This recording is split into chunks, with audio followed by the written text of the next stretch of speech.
ಆತ್ಮೀಯ ವಿದ್ಯಾರ್ಥಿಗಳೇ, ದ್ವಿತೀಯ PUCಯ ಇತಿಹಾಸಕ್ಕೆ ಸಂಬಂಧಪಟ್ಟ ಹಾಗೆ ನಾವು ಈಗಾಗಲೇ 2 ಪಾಠಗಳನ್ನು ವಿವರವಾಗಿ ಅಧ್ಯಯನ ಮಾಡಿದ್ದೀವಿ.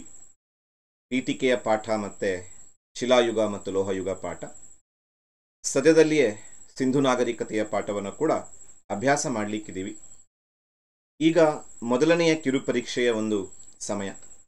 ಇಲಾಖೆಯ ಮಾರ್ಗದರ್ಶನದಂತೆ ಆಗಸ್ಟ್ 2ನೇ ವಾರ ಅಥವಾ 3ನೇ ವಾರ ಮೊದಲನೇ ಕಿರುಪರೀಕ್ಷೆಯನ್ನು ಹಮ್ಮಿಕೊಳ್ಳಬೇಕು ಅನ್ನುವಂತಹ ಒಂದು ಆದೇಶ ಇದೆ.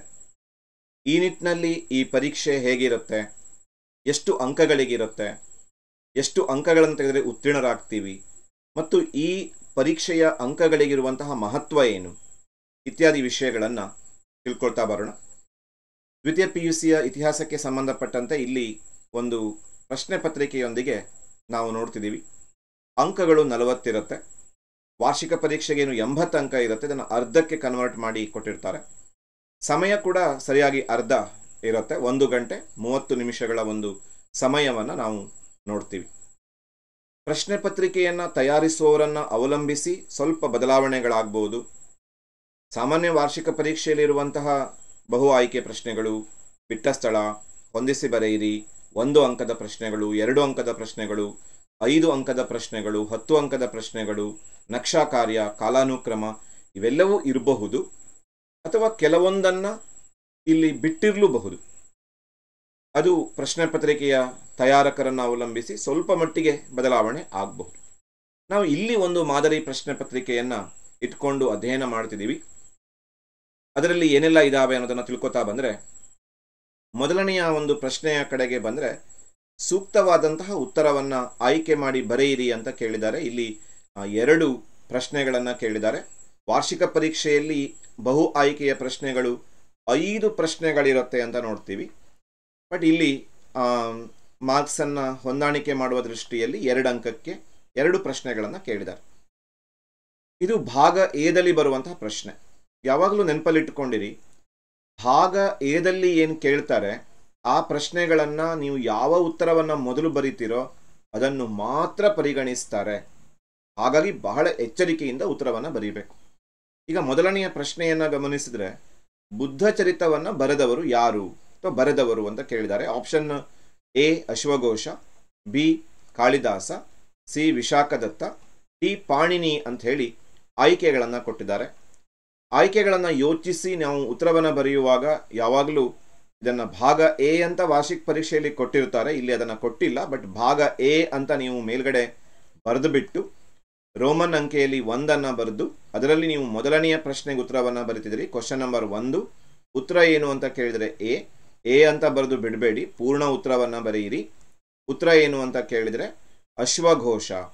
ಅಶ್ವಘೋಷ ಬುದ್ಧ ಚರಿತವನ್ನು ಬರೆದಿದ್ದಾನೆ, ಈ ಥರ ಬರೀಬೇಕು. ಆಮೇಲೆ 2ನೆಯ ಪ್ರಶ್ನೆಯ ಉತ್ತರವನ್ನು ಬರೆಯುವಾಗ 1 ಲೈನನ್ನು ಬಿಟ್ಟು ನಾವು 2ನೆಯ ಪ್ರಶ್ನೆಯ ಕಡೆಗೆ ಉತ್ತರವನ್ನು ಬರೀಬೇಕು. 1, 2ನೇದು. ಮತ್ತು ಯಾವಾಗಲೂ ಪ್ರಶ್ನೆಗಳ ಸಂಖ್ಯೆಯನ್ನು ಮಾರ್ಜಿನ್ನ ಹೊರಗಡೆನೆ ಹಾಕಬೇಕು. ಇದು ನೆನಪಲ್ಲಿರಲಿ. ದಕ್ಷಿಣ ಭಾರತದಲ್ಲಿ ಮಾನವನು ಬಳಸಿದಂತಹ ಮೊದಲ ಲೋಹ ಯಾವುದು ಅಂತ ಕೇಳಿದ್ದಾರೆ. ಇಲ್ಲಿ ದಕ್ಷಿಣ ಭಾರತ, ಇದನ್ನು ನಾವು ಗಮನದಲ್ಲಿಟ್ಕೊಂಡಿರಬೇಕು. ಉತ್ತರ ಭಾರತ ಮತ್ತು ದಕ್ಷಿಣ ಭಾರತ ಬೇರೆ ಬೇರೆ ಲೋಹಗಳನ್ನು ಬಳಸ್ತಾನೆ. ಆಯ್ಕೆಗಳು ಬಂದುಬಿಟ್ಟು ಕಬ್ಬಿಣ ಇದೆ, ತಾಮ್ರ ಇದೆ, ಬಂಗಾರ ಇದೆ ಮತ್ತು ಬೆಳ್ಳಿಯನ್ನು ಇಲ್ಲಿ ಆಯ್ಕೆಗಳಾಗಿ ಕೊಟ್ಟಿದ್ದಾರೆ. ಸೊ ಉತ್ತರ ಏನು ಅಂತ ನಾವು ಯೋಚನೆ ಮಾಡಿ ಬರೀಬೇಕಾಗತ್ತೆ. ಸೊ ಇಲ್ಲಿ ಕೂಡ ಎ ಉತ್ತರನೇ ಇದೆ. ನಿಮ್ಮನ್ನು ಕನ್ಫ್ಯೂಸ್ ಮಾಡಲಿಕ್ಕೆ ಕೂಡ 2 ಆಪ್ಷನ್ ಏನೇ ಕೊಟ್ಟಿರ್ಬೋದು, ತಾಮ್ರ ಅಂತ ಬರೀಲಿ ಅಂತ. ಆದರೆ ಉತ್ತರ ಭಾರತ ತಾಮ್ರ ಆಗಿರುತ್ತೆ, ದಕ್ಷಿಣ ಭಾರತ ಅದು ಕಬ್ಬಿಣ ಆಗಿರುತ್ತೆ ಅಂತ ನೋಡ್ತೀವಿ. ಮತ್ತೆ ಆಯ್ಕೆ ಎ ಕಬ್ಬಿಣ ಅಂತ ಹೇಳಿ ನಾವು ಉತ್ತರವನ್ನು ಬರೀಬೇಕು. ಅಲ್ಲಿಗೆ ಈ ಏನು ಸೂಕ್ತ ಉತ್ತರಗಳನ್ನು ಆಯ್ಕೆ ಮಾಡಿ ಬರೆಯಿರಿ ಅನ್ನುವ ಪ್ರಶ್ನೆ ಮುಗಿಯುತ್ತೆ. ಇನ್ನು 2ನೆಯ ಒಂದು ಮೇನ್ ಪ್ರಶ್ನೆಗೆ ಬಂದರೆ, ಕೊಟ್ಟಂತಹ ಉತ್ತರಗಳನ್ನು ಗಮನಿಸ್ತಾ ಇದ್ದೀರಿ ಅನ್ಕೋತೀನಿ. ಕೊಟ್ಟಂತಹ ಉತ್ತರಗಳನ್ನು ಆಯ್ಕೆ ಮಾಡಿ ಬಿಟ್ಟ ಸ್ಥಳಗಳನ್ನು ತುಂಬಿರಿ. ಇಲ್ಲಿ 3 ಆಯ್ಕೆಯನ್ನು ಕೊಟ್ಟಿದ್ದಾರೆ. ಮೊಹೆಂಜೊದಾರೋ ಕೊಟ್ಟಿದ್ದಾರೆ, ಲೋಥಾಲನ್ನು ಕೊಟ್ಟಿದ್ದಾರೆ, ಉಪನಯನವನ್ನು ಕೊಟ್ಟಿದ್ದಾರೆ. ಆದರೆ 2 ಪ್ರಶ್ನೆ ಇದೆ. ಹಡಗು ಕಟ್ಟೆ ಇರುವ ಸಿಂಧು ನಾಗರಿಕತೆಯ ತಾಣ. ಇಲ್ಲಿ ಕನ್ಫ್ಯೂಸ್ ಆಗಲಿ ಅಂತ ಹೇಳಿ ಸಿಂಧು ನಾಗರಿಕತೆಯ 2 ಪ್ರದೇಶಗಳನ್ನು ಕೊಟ್ಟಿದ್ದಾರೆ, ಮೊಹೆಂಜೊದಾರೋ ಮತ್ತು ಲೋಥಾಲ್. ಹಡಗು ಕಟ್ಟೆ ಸಿಕ್ಕಿರುವಂತಹ ಸ್ಥಳ ಯಾವುದು ನಮಗೆಲ್ಲ ಗೊತ್ತೇ ಇದೆ. ಮೇನ್ ಕ್ವಶನ್ ನಂಬರ್ 2 ಅಂತ ಬರೀಬೇಕು. 1 ಲೈನನ್ನು ಸ್ಕಿಪ್ ಮಾಡಿ 2 ಅಂತ ಬರೀರಿ. ಆಮೇಲೆ ಕ್ವಶನ್ ನಂಬರ್ 3 ಅಂತ ಹಾಕಿ 3ಕ್ಕೆ ಏನು ಉತ್ತರ ಅಂತ ಕೇಳಿದರೆ ಲೋಥಾಲ್. ಹಡಗುಕಟ್ಟೆ ಇರುವಂತಹ ಸ್ಥಳ ಯಾವುದು ಅನ್ನೋದು ನಮಗೆಲ್ಲ ಗೊತ್ತೇ ಇದೆ. ನಾವು ಸಿಂಧು ನಾಗರಿಕತೆಯ ಪಾಠದಲ್ಲಿ ಇದನ್ನು ಅಧ್ಯಯನ ಮಾಡಲಿಕ್ಕಿದ್ದೀವಿ. ಲೋಥಾಲ್ನಲ್ಲಿ ಹಡಗುಕಟ್ಟೆ ಸಿಕ್ಕಿದೆ. ಇನ್ನು ವೈದಿಕ ಸಂಸ್ಕೃತಿ ಪಾಠದಿಂದ ಕೇಳಿರುವ ಪ್ರಶ್ನೆ, ಡ್ಯಾಶ್ ಸಂಸ್ಕಾರದ ನಂತರ ವೇದಗಳ ಕಾಲದ ಶಿಕ್ಷಣ ಆರಂಭವಾಗುತ್ತಿತ್ತು. ಪ್ರಶ್ನೆ ನಂಬರ್ 4 ಅಂತ ಹಾಕಿ ಯಾವುದು ಅಂತ ಕೇಳಿದರೆ ಉಪನಯನ ಸಂಸ್ಕಾರದ ನಂತರ ವೇದಗಳ ಕಾಲದಲ್ಲಿ ನಾವು ನೋಡ್ತೀವಿ ಅಂದಿನ ವಿದ್ಯಾಭ್ಯಾಸ ಆರಂಭ ಆಗ್ತಿತ್ತು ಅಂತ. ಮುಂದಿಂದು ಹೊಂದಿಸಿ ಬರೆಯಿರಿ ಪ್ರಶ್ನೆ. ಮೂರನೆಯ ಒಂದು, ಇದು ಕೂಡ 5 ಇರುತ್ತೆ. ವಾರ್ಷಿಕ ಪರೀಕ್ಷೆಯಲ್ಲಿ 5 ಇರುತ್ತೆ. ಇಲ್ಲಿ 2 ಕೊಟ್ಟಿದ್ದಾರೆ. ಹೊಂದಿಸಿ ಬರೆಯಿರಿ ಕೂಡ ವಾರ್ಷಿಕ ಪರೀಕ್ಷೆಯಲ್ಲಿ 5 ಪ್ರಶ್ನೆಗಳನ್ನು ಅಥವಾ 5 ಅಂಕಗಳಿಗಿರುತ್ತೆ.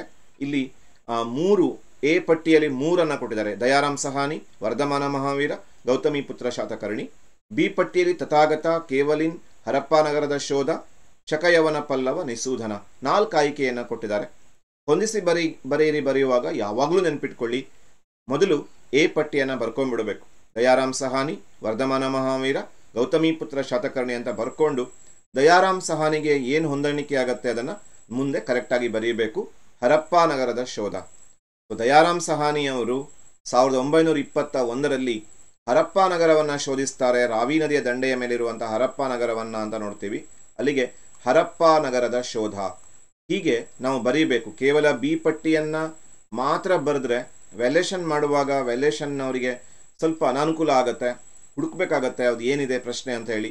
ಸುಲಭವಾಗಿ ಅವರಿಗೆ ಗೊತ್ತಾಗುವ ಹಾಗೆ ಬರೆದ್ರೆ ಅವರಿಗೂ ಖುಷಿ ಆಗುತ್ತೆ ಮತ್ತು ನಿಮಗೆ ಹೆಚ್ಚು ಅಂಕಗಳನ್ನು ಪಡ್ಕೊಳ್ಳೋದಕ್ಕೆ ಇಂತಹ ಸಣ್ಣ ಪುಟ್ಟ ಅಂಶಗಳು ಕಾರಣ ಆಗುತ್ತೆ. ನಾವು ಎಷ್ಟು ಚೆನ್ನಾಗಿ ಓದ್ತೀವಿ ಅನ್ನೋದಷ್ಟೇ ಮುಖ್ಯ ಅಲ್ಲ, ಎಷ್ಟು ಜಾಣ್ಮೆಯಿಂದ ನಾವು ಓದಿದ್ದನ್ನು ಬರಿತೀವಿ ಅನ್ನೋದು ಕೂಡ ತುಂಬ ಇಂಪಾರ್ಟೆಂಟ್ ಆಗಿರುತ್ತೆ. ಹಾಗೆ ಹರಪ್ಪ ನಗರದ ಶೋಧ ಎ ಪಟ್ಟಿ ಬಿ ಪಟ್ಟಿ 2 ಬರೀರಿ. ವರ್ಧಮಾನ ಮಹಾವೀರ, ಇಲ್ಲಿ ಒಂದು ಸ್ವಲ್ಪ ನಿಮಗೆ ಕನ್ಫ್ಯೂಸ್ ಆಗಬಹುದು.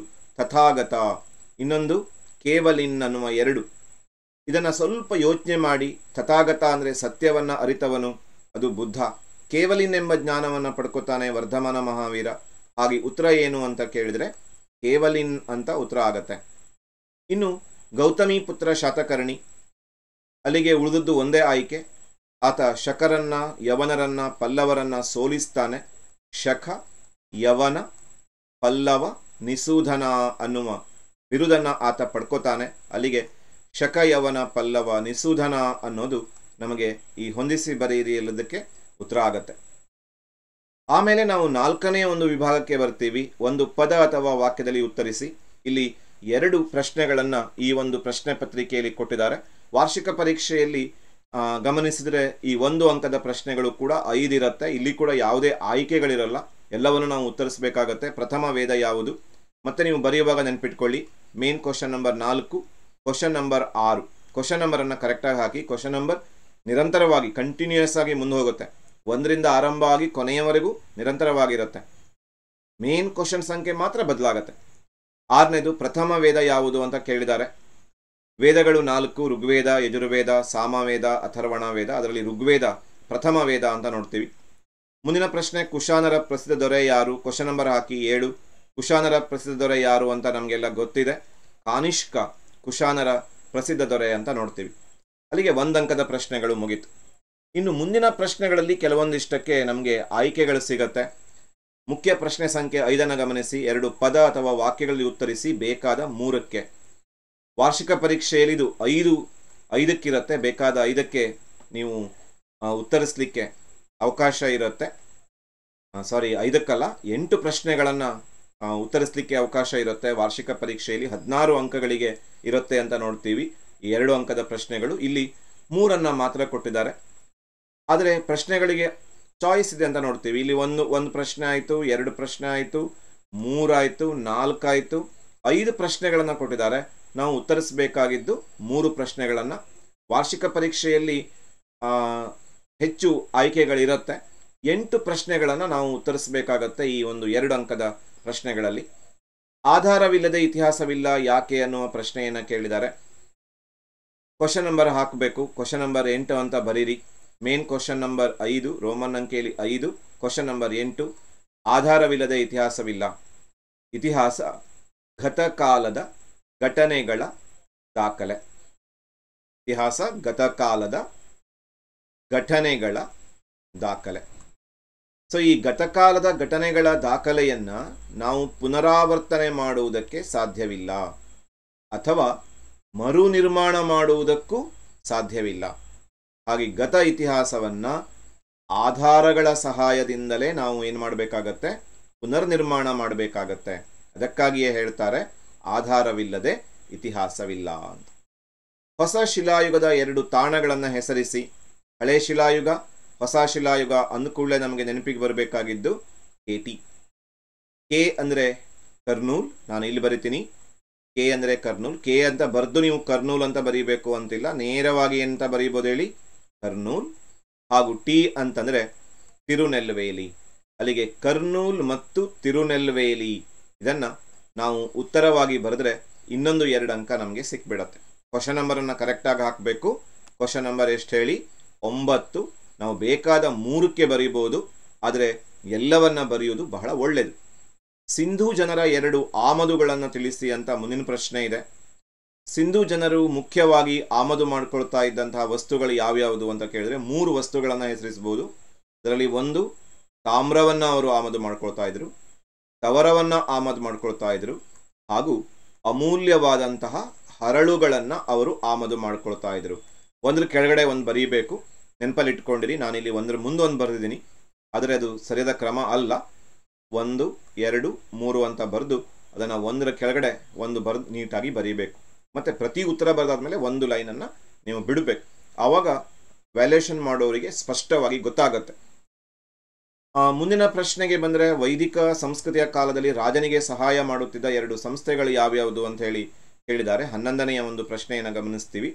ಅಲ್ಲಿ 2 ಅಂಶಗಳನ್ನು ನಾವು ಹೆಸರಿಸಬೇಕಾಗತ್ತೆ. ವೈದಿಕ ಸಂಸ್ಕೃತಿಯಲ್ಲಿ ರಾಜನಿಗೆ ಸಹಾಯ ಮಾಡುತ್ತಿದ್ದಂತಹ 2 ಸಂಸ್ಥೆಗಳು, ಒಂದು ಸಭಾ, ಇನ್ನೊಂದು ಸಮಿತಿ. ಸಭಾ ಮತ್ತು ಸಮಿತಿ ಹೀಗೂ ಬರೀಬೋದು, ಅಥವಾ ಮೊದಲನೇ ಲೈನಲ್ಲಿ ಸಭಾ ಅಂತ ಬರೆದು 2ನೇ ಲೈನಲ್ಲಿ ಸಮಿತಿ ಅಂತ ಬರೆಯೋದು ಬಹಳ ಒಳ್ಳೆಯದು.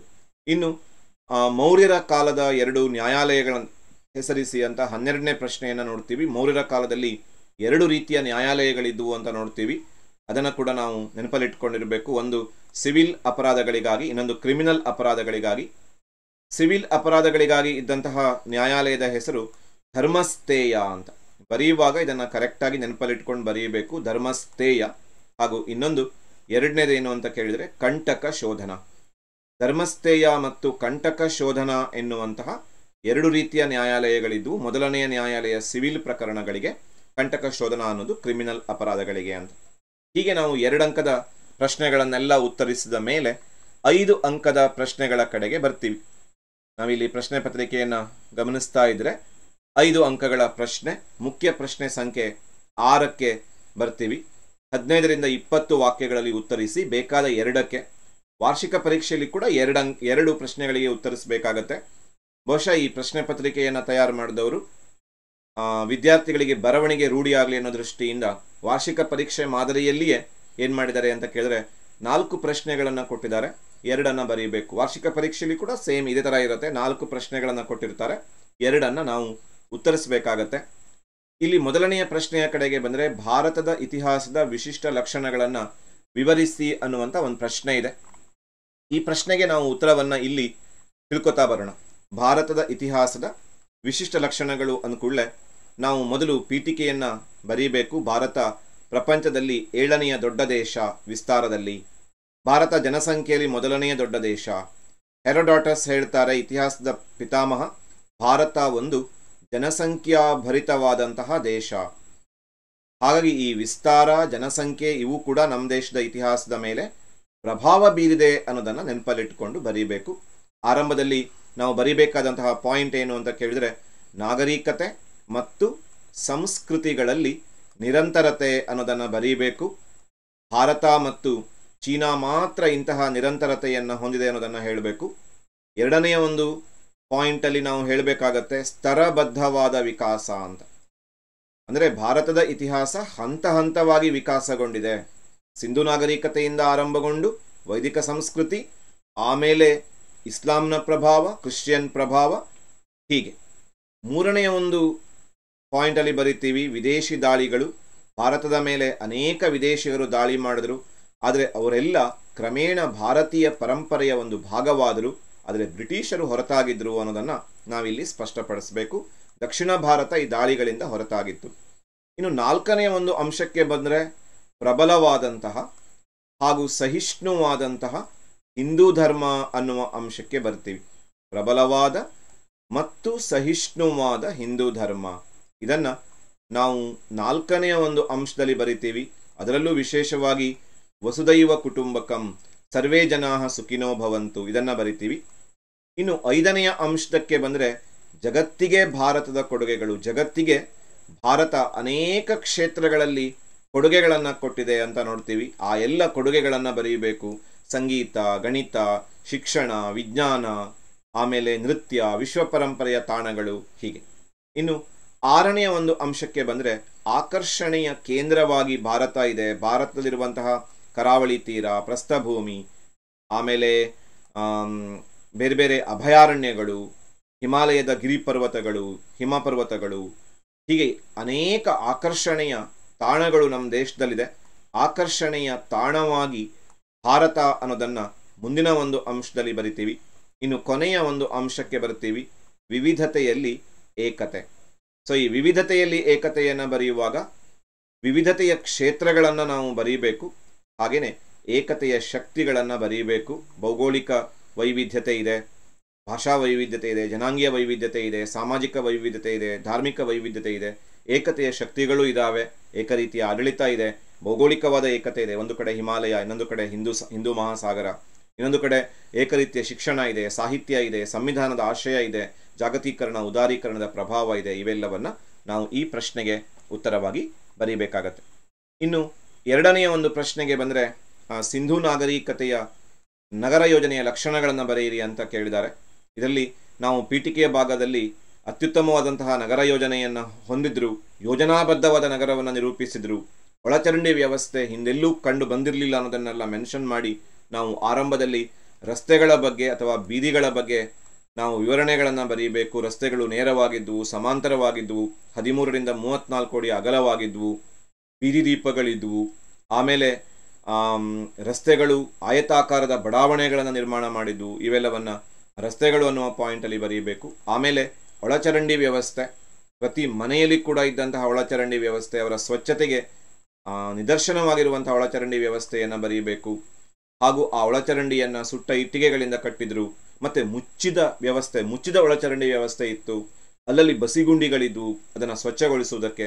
ಈ ಎಲ್ಲ ಅಂಶಗಳನ್ನು ಬರೀಬೇಕು. ಆಮೇಲೆ ಮೊಹೆಂಜೋದಾರೋದ ಈಜು ಕೊಳ ಅಥವಾ ಸ್ನಾನದ ಕೊಳದ ಬಗ್ಗೆ ಬರೀಬೇಕು.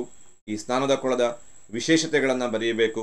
8 ಅಡಿ ಆಳ, 23 ಅಡಿ ಅಗಲ, 39 ಅಡಿ ಉದ್ದವನ್ನು ಹೊಂದಿತ್ತು, ಸುತ್ತಲೂ ಮೊಗಸಾಲೆಗಳಿದ್ವು, ಬಿಸಿ ನೀರಿನ ವ್ಯವಸ್ಥೆ ಇತ್ತು, ಅತ್ಯಂತ ದಪ್ಪನೆಯ ಹೊರ ಗೋಡೆ ಇತ್ತು. ಇವೆಲ್ಲವನ್ನು ಬರೀಬೇಕು, ಸ್ನಾನದ ಕೊಳ. ಆಮೇಲೆ ಮುಂದುವರೆದು ಸ್ನಾನದ ಕೊಳದ ನಂತರದಲ್ಲಿ ನಾವು ಇದಕ್ಕೆ ಬರೀಬೇಕಾದಂತಹ ಇನ್ನೊಂದು ಅಂಶ ಅಥವಾ ನಾಲ್ಕನೆಯ ಅಂಶಕ್ಕೆ ಬಂದರೆ ಉಗ್ರಾಣಗಳನ್ನು ಬರೀಬೇಕು. ಮೊಹೆಂಜೋದಾರೋದಲ್ಲಿ ಮತ್ತು ಹರಪ್ಪಾದಲ್ಲಿ ಉಗ್ರಾಣಗಳಿದ್ವು. ಮೊಹೆಂಜೋದಾರೋದ ಉಗ್ರಾಣ ಸುಮಾರು 15 ಮೀಟರ್ ಅಗಲ ಇತ್ತು, 45 ಮೀಟರ್ ಉದ್ದ ಇತ್ತು. ಹಾಗೆಯೇ ಹರಪ್ಪಾದಲ್ಲಿ 6 ಕಣಜಗಳ 2 ಸಾಲುಗಳಿದ್ದವು. ಕಾಲಿಬಂಗಾನಲ್ಲಿ ಕೂಡ ಉಗ್ರಾಣ ಇತ್ತು. ಇವರಿಗೆ ಈ ಉಗ್ರಾಣದಲ್ಲಿ ದವಸ ಧಾನ್ಯಗಳನ್ನು ಸಂಗ್ರಹಿಸಿಡ್ತಿದ್ರು, ಆಪತ್ಕಾಲಕ್ಕೆ ಸಹಾಯ ಆಗಲಿ ಅಂತ ಹೇಳಿ. ಹಾಗೂ ಕೊನೆಯಲ್ಲಿ ನಾವು ಕಟ್ಟಡಗಳ ಬಗ್ಗೆ ಬರೆಯಬೇಕು. ಇವರು ಅನೇಕ ರೀತಿಯ ಕಟ್ಟಡಗಳನ್ನು ಸುಟ್ಟ ಇಟ್ಟಿಗೆಗಳಿಂದ ಕಟ್ತಾರೆ. 1 ಮಹಡಿಯ ಕಟ್ಟಡ ಇದೆ, ಬಹುಮಹಡಿಯ ಕಟ್ಟಡ ಇದೆ. ಆಮೇಲೆ ಒಂದು ಕಟ್ಟಡದಲ್ಲಿ ಇರುವಂತಹ ಹಜಾರ, ಅಡುಗೆಯ ಕೋಣೆ, ಮಲಗುವ ಕೋಣೆ ಮತ್ತು ಶೌಚಾಲಯ, ಇವೆಲ್ಲವುಗಳ ಬಗ್ಗೆ, ಬಾವಿ, ಆಮೇಲೆ ಬೃಹದಾಕಾರದ ಒಂದು ಸಭಾಂಗಣನೋ ದೇವಾಲಯನೋ ಶಿಕ್ಷಣ ಕೇಂದ್ರನೋ ಇದ್ದಂತಹ ಕುರುಹುಗಳು, ಕಾರ್ಮಿಕರ ವಸತಿ ಕೇಂದ್ರಗಳು, ಹಾಗೆಯೇ ಲೋತಾಲ್ನಲ್ಲಿದ್ದ ಹಡಗುಕಟ್ಟೆ, ಇವೆಲ್ಲವನ್ನು ಬರೀಬೇಕಾಗತ್ತೆ. ಇನ್ನು ಮುಂದುವರೆದು 15ನೆಯ ಒಂದು ಪ್ರಶ್ನೆಯ ಕಡೆಗೆ ಬಂದರೆ ಹೊಸ ಮತಗಳ ಉದಯಕ್ಕೆ ಕಾರಣಗಳನ್ನು ಬರೆಯಿರಿ ಅಂತ ಕೇಳಿದ್ದಾರೆ. ಹೊಸ ಮತಗಳ ಉದಯಕ್ಕೆ ಪೂರ್ವಭಾವಿಯಾಗಿ ಒಂದು ಸ್ವಲ್ಪ ಅಂಶ ಬರೀಬೇಕು. ಸಾಮಾನ್ಯ ಶಕ ಪೂರ್ವ 6ನೇ ಶತಮಾನದಲ್ಲಿ ಒಂದು ಸಾಮಾಜಿಕವಾದಂತಹ ಚಳುವಳಿಯೇ ಆರಂಭ ಆಯಿತು ವೈದಿಕ ಧರ್ಮದ ಗೊಂದಲಗಳ ವಿರುದ್ಧ. ಅದೇ ಸಂದರ್ಭದಲ್ಲಿ ಬುದ್ಧ ಮತ್ತು ಮಹಾವೀರರ ಜನನ ಆಯಿತು. ಹಾಗೆ ಒಂದು ಹೊಸ ಧರ್ಮಗಳು ಹುಟ್ಕೊಂಡು ನಮ್ಮ ದೇಶದಲ್ಲಿ. ಅದಕ್ಕೆ ಕಾರಣಗಳನ್ನು ನೋಡ್ತಾ ಬಂದರೆ ಪುರೋಹಿತರ ಪರಮಾಧಿಕಾರ, ಇದನ್ನು ಮೊದಲನೇ ಪಾಯಿಂಟಲ್ಲಿ ಬರೀಬೇಕು. ಪುರೋಹಿತರು ತಮ್ಮ ಪರಮಾಧಿಕಾರವನ್ನು ಸ್ಥಾಪನೆ ಮಾಡಿದರು. ಆ ಪರಮಾಧಿಕಾರ ಇತರರಿಗೆ ಸಹಿಸಲಿಕ್ಕೆ ಆಗಲಿಲ್ಲ. ಆ ಪರಮಾಧಿಕಾರದ ವಿರುದ್ಧ ಒಂದು ಆಂದೋಲನ ನಡೀತು ಅಂತ ನೋಡ್ತೀವಿ. ಆಮೇಲೆ ವೈದಿಕ ಧರ್ಮದಲ್ಲಿದ್ದಂತಹ ಗೊಂದಲಗಳು, ವೈದಿಕ ಧರ್ಮದಲ್ಲಿ ಅನೇಕ ಗೊಂದಲಗಳಿದ್ದು, ಯಜ್ಞಯಾಗಗಳು, ಆಮೇಲೆ ಬಲಿ ಪದ್ಧತಿ, ಇವುಗಳು ಅನೇಕ ಗೊಂದಲಗಳನ್ನು ಉಂಟು ಮಾಡಿದ್ದು, ಹಾಗೂ ಆ ಯಜ್ಞಯಾಗಗಳನ್ನು ಪಾಲಿಸಬೇಕಾ ಬೇಡವಾ ಅನ್ನುವಂತಹ ಒಂದು ಜಿಜ್ಞಾಸೆ ಕೂಡ ಇತ್ತು. ಇನ್ನು ಮೂರನೆಯ ಒಂದು ಅಂಶಕ್ಕೆ ಬಂದರೆ ಮಂತ್ರಗಳನ್ನು ಪಠಿಸ್ತಾ ಇದ್ರು. ಮಂತ್ರಗಳ ಪಠಣ ಅಂತ ನೋಡ್ತೀವಿ. ಈ ಮಂತ್ರಗಳ ಪಠಣ ಏನಿದೆ, ಈ ಮಂತ್ರಗಳು ಸಂಸ್ಕೃತದಲ್ಲಿದ್ದು ಆ ಮಂತ್ರಗಳನ್ನು ಜನಸಾಮಾನ್ಯರು ಸುಲಭವಾಗಿ ಅರ್ಥ ಮಾಡ್ಕೊಳ್ಳಿಕ್ಕೆ ಸಾಧ್ಯ ಆಗ್ತಿರ್ಲಿಲ್ಲ. ಸಂಸ್ಕೃತ ಕಬ್ಬಿಣದ ಕಡಲೆಯಾಗಿತ್ತು. ಯಾವಾಗ ಅರ್ಥ ಆಗಲಿಲ್ವೋ ನಂಬಿಕೆಯನ್ನು ಕಳ್ಕೊಂಡ್ರು ಅನ್ನೋದನ್ನು ನಾವು ಬರಿಬೇಕಾಗತ್ತೆ. ನಾಲ್ಕನೆಯ ಒಂದು ಅಂಶದಲ್ಲಿ ನಾವು ನೋಡ್ತೀವಿ, ಪ್ರಾಣಿ ಬಲಿಯನ್ನು ಕೊಡುವಂಥ ವ್ಯವಸ್ಥೆ ಇತ್ತು. ಯಜ್ಞಯಾಗಗಳಲ್ಲಿ ಪ್ರಾಣಿಯನ್ನು ಬಲಿ ಕೊಡ್ತಾ ಇದ್ರು. ಯಜ್ಞಯಾಗಗಳನ್ನು ಲೌಕಿಕ ಪ್ರಾಪ್ತಿಗಾಗಿ, ಉದಾಹರಣೆಗೆ ಸಂತಾನವನ್ನು ಪಡೆಯುವುದಕ್ಕೆ, ಯುದ್ಧದಲ್ಲಿ ಜಯಗಳಿಸುವುದಕ್ಕೆ, ಆರೋಗ್ಯ ಪ್ರಾಪ್ತಿಗೆ, ಹೀಗೆ ಬೇರೆ ಬೇರೆದಕ್ಕೆಲ್ಲ ಯಜ್ಞಯಾಗಗಳನ್ನು ಸಲಹೆ ಮಾಡ್ತಿದ್ರು. ಆ ಯಜ್ಞಯಾಗಗಳನ್ನು ಮಾಡೋದು ಸುಲಭ ಆಗಿರಲಿಲ್ಲ. ಮತ್ತು ಲೌಕಿಕ ಪ್ರಾಪ್ತಿಗಾಗಿ ಯಜ್ಞಯಾಗಗಳನ್ನು ಮಾಡಿದರೆ ಪ್ರಾಣಿ ಬಲಿಯನ್ನು ಕೊಟ್ಟರೆ ನಮ್ಗೆ ಒಳ್ಳೆಯದಾಗತ್ತೆ ಅನ್ನುವಂಥ ನಂಬಿಕೆಯನ್ನು ಅನೇಕ ವಿಚಾರವಾದಿಗಳು ಟೀಕಿಸ್ತಾರೆ ಅಂತ ನೋಡ್ತೀವಿ. ಇನ್ನು ಐದನೆಯ ಒಂದು ಕಾರಣಕ್ಕೆ ಬಂದರೆ, ಬಹಳ ಮುಖ್ಯವಾದಂತಹ ಕಾರಣ ಜಾತಿ ವ್ಯವಸ್ಥೆ ಅಥವಾ ಜಾತಿ ಪದ್ಧತಿ. ವೈದಿಕ ಧರ್ಮದ ಆರಂಭದಲ್ಲಿ ಬ್ರಾಹ್ಮಣ, ಕ್ಷತ್ರಿಯ, ವೈಶ್ಯ, ಶೂದ್ರ ಎಂಬ 4 ವರ್ಣಗಳು, ಚಲನಶೀಲವಾಗಿದ್ದ ವರ್ಣಗಳು. ಕ್ರಮೇಣ ಅವು ಜಾತಿಗಳಾಗಿ ಬದಲಾಗತ್ತೆ. ಜಾತಿಗಳ ನಡುವೆ ಅನೇಕ ಅಸಮಾನತೆಗಳು ಉಂಟಾಗತ್ತೆ. ವಿಶೇಷವಾಗಿ ಶೂದ್ರರು, ಅವರ ಸ್ಥಿತಿ ಗಂಭೀರವಾಗಿತ್ತು, ಶೋಷಣೆಗೊಳಗಾಗಿದ್ರು. ಇದು ಕೂಡ ಹೊಸ ಮತಗಳ ಉದಯಕ್ಕೆ ಒಂದು ಪ್ರಮುಖ ಕಾರಣ ಅಂತ ನೋಡ್ತೀವಿ. ಆರನೆಯ ಒಂದು ಅಂಶದಲ್ಲಿ ನಾವು ನೋಡ್ತೀವಿ ಮಹಾಪುರುಷರ ಜನನ ಅಂತ. ಹೊಸ ಮತಗಳ ಉದಯಕ್ಕೆ ಏನು ವೈದಿಕ ಧರ್ಮದಲ್ಲಿದ್ದಂತಹ ಗೊಂದಲಗಳು ಕಾರಣವಾಗಿದ್ವೋ ಅದೇ ರೀತಿ ಮಹಾಪುರುಷರ ಜನನ, ಈ ವೈದಿಕ ಧರ್ಮದ ಗೊಂದಲಗಳನ್ನೆಲ್ಲ ನಿವಾರಿಸುವಂತಹ ಹೊಸ ವಿಚಾರಗಳನ್ನು ಹೇಳುವಂತಹ ಮಹಾಪುರುಷರು ಜನಿಸ್ತಾರೆ. ಅದರಲ್ಲಿ ನಾವು ಇಬ್ಬರನ್ನ ಹೆಸರಿಸಲೇಬೇಕು. ಅದರಲ್ಲಿ ಮೊದಲನೆಯವರು ಮಹಾವೀರ ಹಾಗೂ ಇನ್ನೊಬ್ಬರು ಬುದ್ಧ ಅಂತ ನೋಡ್ತೀವಿ. ಇವರಿಬ್ಬರ ಜನನ ಕೂಡ ಬಹಳ ಪ್ರಮುಖ ಪಾತ್ರವನ್ನು ವಹಿಸುತ್ತೆ. ಇನ್ನು ಗಾಂಧಾರ ಕಲಾ ಪರಂಪರೆಯ ಲಕ್ಷಣಗಳನ್ನು ವಿವರಿಸಿ ಅಂತ ಹೇಳಿ ಇನ್ನೊಂದು ಪ್ರಶ್ನೆಯನ್ನು 5 ಅಂಕಕ್ಕೆ ನೋಡ್ತೀವಿ. ಇದನ್ನು ಕೂಡ ಬಹಳ ಸುಲಭವಾಗಿ ನಾವು ಏನು ಮಾಡ್ಬೋದು ಹೇಳಿ ಬರೀಬಹುದು, ಗಾಂಧಾರ ಕಲಾ ಶೈಲಿಯ ಲಕ್ಷಣಗಳು. ಸೊ ಈ ಗಾಂಧಾರ ಕಲಾ ಶೈಲಿ ಅನ್ನೋದು ಗಾಂಧಾರ ಪ್ರದೇಶದಲ್ಲಿ ಬೆಳೆದು ಬಂದಂತಹ ಒಂದು ಶೈಲಿ. ಗಾಂಧಾರ ಅಂತಂದರೆ ಇವತ್ತಿನ ಅಫಘಾನಿಸ್ತಾನ ಭಾಗದಲ್ಲಿದೆ. ಬುದ್ಧನನ್ನ ಮೂರ್ತಿಯ ರೂಪದಲ್ಲಿ ಕೆತ್ತಾರೆ. ಸಂಕ್ಷಿಪ್ತವಾಗಿ ಇದನ್ನು ನಾವು ನೋಡೋದಾದರೆ ಆಳೆತ್ತರದ ಬುದ್ಧನ ಮೂರ್ತಿಯನ್ನು ಕೆತ್ತಾರೆ. ನಾನಿಲ್ಲಿ ಕೇವಲ ಶಬ್ದಗಳನ್ನು ಬರಿತೀನಿ. ಇಷ್ಟು ಬರೆದ್ರೂ ನಿಮಗೆ ಒಂದಿಷ್ಟು ಅಂಶಗಳು, ಮಾರ್ಕ್ಸ್ಗಳು ಸಿಗುತ್ತೆ. ಆಳೆತ್ತರದ ಬುದ್ಧನ ಮೂರ್ತಿ ಅಂದರೆ ಸುಮಾರು 6-7 ಅಡಿ ಎತ್ತರದ ಬುದ್ಧನ ಮೂರ್ತಿಯನ್ನು ಆಕರ್ಷಕವಾಗಿ ಕೆತ್ತಾರೆ. ಅದಕ್ಕೂ ಮೊದಲು ಚಿಹ್ನೆಗಳನ್ನು ಪೂಜಿಸ್ತಾ ಇದ್ರು. ಛತ್ರಿ, ಆಮೇಲೆ ಮತ್ಸ್ಯ, ಆಮೇಲೆ ಧರ್ಮಚಕ್ರ, ಹೀಗೆ ಚಿಹ್ನೆಗಳನ್ನು ಪೂಜಿಸ್ತಾ ಇದ್ರು. ಮೂರ್ತಿಯ ರೂಪದ ಪೂಜೆ ಆರಂಭ ಆಗುತ್ತೆ ಹೀನಾಯಾನ ಮತ್ತು ಮಹಾಯಾನ ಒಡೆದ ಮೇಲೆ ಮಹಾಯಾನ ಪಂಥದ ಒಂದು ಪರಿಕಲ್ಪನೆಯಲ್ಲಿ. ಆಳೆತ್ತರದ ಬುದ್ಧನ ಮೂರ್ತಿ ಸುಂದರವಾಗಿ ಕಾಣಬೇಕು ಅಂತ ಹೇಳಿ ಎತ್ತರಕ್ಕೆ ಅನುಗುಣವಾಗಿ, ಎತ್ತರದ ಅನುಪಾತಕ್ಕೆ ಅನುಗುಣವಾಗಿ ಆ ಬುದ್ಧನ ಮೂರ್ತಿಗಳಿಗೆ ಮೀಸೆಯನ್ನು ತೊಡಿಸ್ತಾರೆ. ಬಹುಶಃ ಬುದ್ಧನಿಗೆ ಮೀಸೆಯನ್ನು ನಾವು ಕಲ್ಪನೆ ಕೂಡ ಮಾಡ್ಕೊಂಡಿರೋದಿಲ್ಲ, ಬಟ್ ಮೀಸೆಯನ್ನು ತೊಡಿಸ್ತಾರೆ. ಹಾಗೂ ಬುದ್ಧನ ಸ್ನಾಯುಗಳಿಗೆ, ದೇಹದ ಸ್ನಾಯುಗಳು ಎದ್ದು ಕಾಣುವ ರೀತಿಯಲ್ಲಿ ತೋರಿಸ್ತಾರೆ. ಇದು ಎರಡನೆಯ ಒಂದು ಅಂಶ. ಮೂರನೆಯ ಒಂದು ಅಂಶಕ್ಕೆ ಬಂದರೆ, ಆತ ತೊಟ್ಟಂತಹ ಬಟ್ಟೆಗಳ ಮೇಲೆ ಅವರು ಅದು ಆಕರ್ಷಕವಾಗಿ ಕಾಣಬೇಕು ಅಂತ ಹೇಳಿ ನೆರಿಗೆಗಳನ್ನು, ಮಡಿಕೆಗಳನ್ನು, ಬಟ್ಟೆಗಳನ್ನು ತೋರಿಸ್ತಾರೆ. ಆ ಬಟ್ಟೆಗಳ ಮೇಲೆ ನೆರಿಗೆಗಳು, ಮಡಿಕೆಗಳನ್ನು ತೋರಿಸ್ತಾರೆ. ಇನ್ನೂ ಮುಂದುವರೆದು ದೈಹಿಕ ಸೌಂದರ್ಯ ಅಥವಾ ಭೌತಿಕ ಸೌಂದರ್ಯವನ್ನು ವೃದ್ಧಿಸಬೇಕು ಅಂತ ಹೇಳಿ ಆ ಬುದ್ಧನ ಮೂರ್ತಿಗೆ ಆಭರಣಗಳನ್ನು ತೊಡಿಸ್ತಾರೆ. ಇನ್ನೂ ಮುಂದುವರೆದು ನಯವಾಗಿ ಕಾಣಬೇಕು ಆ ಮೂರ್ತಿ ಅಂತ ಹೇಳಿ ಆ ಮೂರ್ತಿಗೆ ಮೆರಗನ್ನು ಕೊಡ್ತಾರೆ. ಹಾಗೂ ಈ ಮೂರ್ತಿಯನ್ನು ನಿರ್ಮಾಣ ಮಾಡೋದಕ್ಕೆ ಅರಳುಗಚ್ಚನ್ನು ಬಳಸ್ತಾರೆ. ಅರಳುಗಚ್ಚು, ಆಮೇಲೆ ಟೆರ್ರಕೋಟವನ್ನು ಬಳಸ್ತಾರೆ. ಅರಳುಗಚ್ಚು ಅಂತಂದರೆ ಒಂದು ರೀತಿಯ ಅಂಟಾದಂತಹ ಮಣ್ಣು, ಅದು ಕೆಸರು ಮಣ್ಣನ್ನು ಬಳಸ್ತಾರೆ. ಅದು ಒಣಗಿದ ಮೇಲೆ ಗಟ್ಟಿಯಾಗ್ತಾ ಹೋಗುತ್ತೆ ಅಂತ ನೋಡ್ತೀವಿ. ಟೆರ್ರಕೋಟವನ್ನು ಬಳಸ್ತಾರೆ. ಹಾಗೆಯೇ ಜೇಡಿ ಮಣ್ಣನ್ನು ಕೂಡ ಬಳಸಿ ಈ ಮೂರ್ತಿಯನ್ನು ನಿರ್ಮಿಸ್ತಾರೆ. ಟೆರ್ರಕೋಟ ಅಥವಾ ಜೇಡಿ ಮಣ್ಣು. ಇದರ ಜೊತೆಯಲ್ಲಿ ಕಲ್ಲನ್ನು ಕೂಡ, ಮೃದುವಾದಂತಹ ಕಲ್ಲನ್ನು ಕೂಡ ಬಳಸಿ ಈ ಬುದ್ಧನ ವಿಗ್ರಹಗಳನ್ನು ನಿರ್ಮಿಸ್ತಾರೆ. ಇನ್ನು ಕೊನೆಯ ಒಂದು ಅಂಶಕ್ಕೆ ಬಂದರೆ, ಈ ಕಲಾ ಪರಂಪರೆಯಲ್ಲಿ ಏನಿದೆ, ಈ ಕಲಾ ಪರಂಪರೆಯ ತಾಂತ್ರಿಕತೆ ಅಂಶಗಳು, ತಾಂತ್ರಿಕ ಅಂಶಗಳೇನಿದ್ದಾವೆ, ಇದನ್ನು ಬಳಸಲಿಕ್ಕೆ, ಇದನ್ನು ಕೆತ್ತಲಿಕ್ಕೆ ಬಳಸಿದಂತಹ ಬೇರೆ ಬೇರೆ ಸಲಕರಣೆಗಳೇನಿದ್ದಾವೆ, ಅವೆಲ್ಲ ತಾಂತ್ರಿಕ ಅಂಶಗಳು. ಅವೆಲ್ಲ ಗ್ರೀಕ್ನ ಕಡೆಯಿಂದ ಬಂದದ್ದಾದರೆ, ವಿಶೇಷವಾಗಿ ಈ ಕಲಾ ಪರಂಪರೆಯ ಸ್ಫೂರ್ತಿ ಏನಿದೆ ಅದು ಬುದ್ಧನ ಒಂದು ಸ್ಫೂರ್ತಿ. ಆದರ್ಶ ಏನಿದೆ ಅದು ಬುದ್ಧನ ಒಂದು ಆದರ್ಶ. ಹಾಗೂ ವ್ಯಕ್ತಿತ್ವ ಏನಿದೆ ಅದು ಭಾರತೀಯತೆಯಿಂದ ಕೂಡಿತ್ತು ಅಂತ ನೋಡ್ತೀವಿ. ವ್ಯಕ್ತಿತ್ವ ಏನಿದೆ ಅವು ಭಾರತೀಯತೆಯಿಂದ ಕೂಡಿತ್ತು ಅನ್ನೋದಾಗಿ ನಾವು ಗಮನಿಸಬೇಕು. ಅಲ್ಲಿಗೆ ಬುದ್ಧನಿಗೆ ಅವ್ರು ಏನೇನೆಲ್ಲ ಮಾಡಿದ್ರು ಅನ್ನೋ ಅಂಶವನ್ನು ಗಮನದಲ್ಲಿಟ್ಕೊಂಡಿರಿ. ಆಳೆತ್ತರದ ಬುದ್ಧನ ಮೂರ್ತಿ ಒಂದೊಂದಾಗಿ ಇನ್ನೊಂದ್ಸಲ ಗಮನಿಸೋದಾದರೆ, ಆಳೆತ್ತರದ ಬುದ್ಧನ ಮೂರ್ತಿ ಮೀಸೆಗಳಿಗೆ ಮಹತ್ವ, ಸ್ನಾಯುಗಳಿಗೆ ಮಹತ್ವ, ಬಟ್ಟೆಯ ಮೇಲಿನ ನೆರಿಗೆಗಳು ಮಡಿಕೆಗಳು, ಆಭರಣಗಳನ್ನು ತೊಡಿಸ್ತಾರೆ, ಮೆರಗನ ನೀಡ್ತಾರೆ, ಅರಳುಗಚ್ಚು, ಟೆರ್ರಕೋಟಾ, ಕಲ್ಲನ್ನು ಬಳಸ್ತಾರೆ. ತಾಂತ್ರಿಕತೆ ಗ್ರೀಕಿಂದು, ಆದರೆ ಸ್ಫೂರ್ತಿ, ಆದರ್ಶ, ವ್ಯಕ್ತಿತ್ವ ಎಲ್ಲ ಭಾರತೀಯತೆಯಿಂದ ಕೂಡಿತ್ತು. ಅದಕ್ಕಾಗಿಯೇ R.C. ಮುಜುಮ್ದಾರ್ ಅನ್ನೋ ಇತಿಹಾಸಕಾರರು ಇದನ್ನು ಬಹಳ ಸೊಗಸಾಗಿ ಹೇಳ್ತಾರೆ. ಅವ್ರು ಹೇಳ್ತಾರೆ, ಈ ಕಲಾ ಪರಂಪರೆಯ ಶಿಲ್ಪಿ ಏನಿದ್ದಾನೆ ಅವನು ಗ್ರೀಕ್ನ ಕೈಗಳನ್ನು ಹೊಂದಿದ್ದ. ಕಲಾ ಪರಂಪರೆಯಲ್ಲಿ ಕೈಗಳು ಗ್ರೀಕಿಂದಾಗಿತ್ತು, ಆದರೆ ಹೃದಯ ಮಾತ್ರ ಯಾವುದರಿಂದ ಕೂಡಿತ್ತು ಅಂತ ಕೇಳಿದರೆ ಭಾರತೀಯತೆಯಿಂದ ಕೂಡಿತ್ತು ಅನ್ನೋದಾಗಿ R.C. ಮುಜುಮ್ದಾರ್ ಹೇಳಿದ ಮಾತು ಬಹಳ ಅರ್ಥಪೂರ್ಣವಾಗಿದೆ. ಹಾಗಾಗಿ ಇಲ್ಲಿ ಗ್ರೀಕ್ ಮತ್ತು ಭಾರತೀಯ ಶೈಲಿಗಳ ಮಿಶ್ರಣ ಇದು. ಗ್ರೀಕರ ಯುದ್ಧ ದೇವತೆ ಏನಿದ್ದಾನೆ ಅಪೋಲೋ, ಆ ಅಪೋಲೋನಂತೆ ತೋರಿಸುವ ಪ್ರಯತ್ನ ನಡೀತು ಬುದ್ಧನನ್ನು. ಆದರೆ ಬುದ್ಧನನ್ನು ಒಬ್ಬ ಯೋಧ ಅಂತ ಕಲ್ಪನೆ ಮಾಡಿಕೊಳ್ಳೋದು ಕೂಡ ಕಷ್ಟ. ಆತ ಬುದ್ಧನೇ ಆಗಿ ಉಳಿದ. ಯಾಕೆಂದರೆ ಆ ಹೃದಯವಂತಿಕೆ, ಹೃದಯ ಶ್ರೀಮಂತಿಕೆ ಭಾರತೀಯತೆಯಿಂದ ಕೂಡಿತ್ತು ಅಂತ ನೋಡ್ತೀವಿ. ಇವು 5 ಅಂಕದ ಪ್ರಶ್ನೆಗಳಾಗಿತ್ತು. ಇನ್ನು 10 ಅಂಕದ ಪ್ರಶ್ನೆಗಳು ವಾರ್ಷಿಕ ಪರೀಕ್ಷೆಯಲ್ಲಿ 2 ಕೇಳ್ತಾರೆ.